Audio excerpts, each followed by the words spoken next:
Hello बच्चों, let's read the question. Two coils have mutual inductance 0.005 Henry. The current changes in first coil according to equation I equals I naught sin omega t, where I naught equals 10 ampere and omega equals 100 pi radian per second. The maximum value of EMF in second coil is.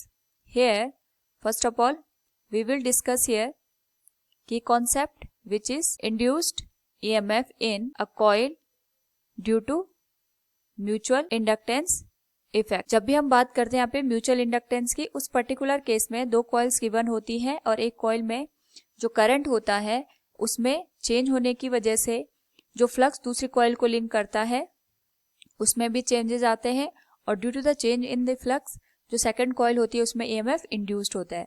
तो उस particular case में जो second coil है उसमें जो EMF की value given होती है that is -m into D I1 into D T. यहाँ पे I1 फर्स्ट कॉइल में करंट की वैल्यू गिवन है. तो इस पर्टिकुलर केस में I1 is I not sine omega T और I नॉट की वैल्यू हमें गिवन है 10 एम्पियर.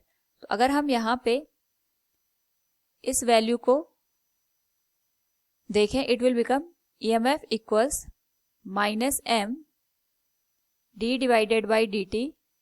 करंट की वैल्यू गिवन है I not sine omega T.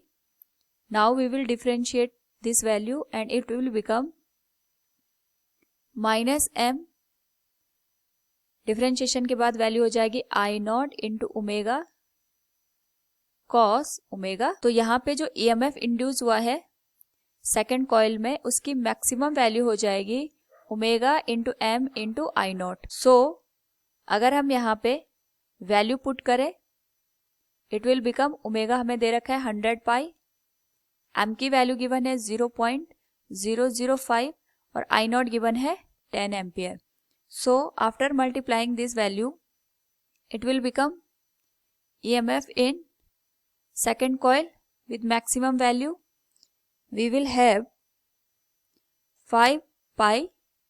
So from the given option we can say option B will be the correct answer. Hope all you understood it. Thank you and best of luck.